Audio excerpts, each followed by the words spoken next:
Magandang gabi, Philippine Air Force. Alamin natin ang magiging lagay at taya ng panahon ngayong gabi ng Biyernes, 5 September 2025.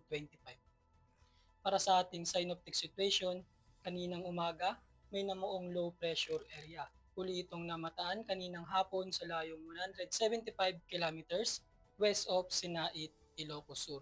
Nasa katamtaman ng tsansa na maging isang ganap na bagyo ito sa loob ng 24 oras. Ito'y papalayo sa ating bansa, ngunit magdadala ito ng mga kaulapan na may kasamang kalat-kalat na pag-ulan, pagkidlat at pagkulog ngayong gabi sa Ilocos Region, Cordillera Administrative Region at Cagayan Valley. Sa natitirang bahagi naman ng Luzon, asahan pa rin ang southwest monsoon or hanging habagat kung saan magdadala ng mga kaulapan at pag-ulan ngayong gabi sa Camarines Sur.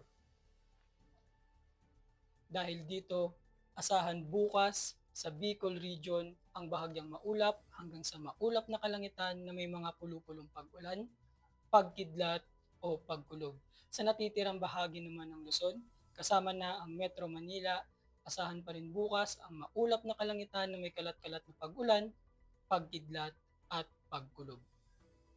Sa Visayas at sa Mindanao, asahan bukas ang mainit na panahon, bahagyang maulap hanggang sa maulap na kalangitan na may mga tsansa pa rin ng pulupulong pag-ulan, pagkidlat o pagkulog lalo na sa hapon o gabi.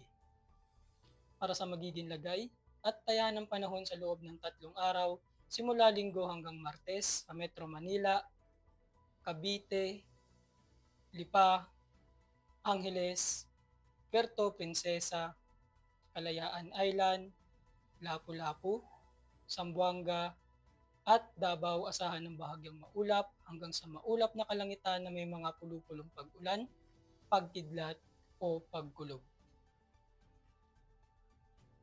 Lulubog ang araw ng 1804 at sisikat bukas ng umaga ng 0544. Meron tayong 94% increasing moon illumination. Para manatiling updated sa lagay at taya ng panahon, i-follow lamang ang Air Force Weather Center sa aming official social media account. Yun lamang po ang lagay ng panahon ngayong gabi sa ngalan ng aming commanding officer na si Colonel Alvin John Cugador, PAP GSC. Ako si Airman First Class Antonio Emrilio Jr., weather forecaster ng Air Force Weather Center. Muli, magandang gabi Philippine Air Force.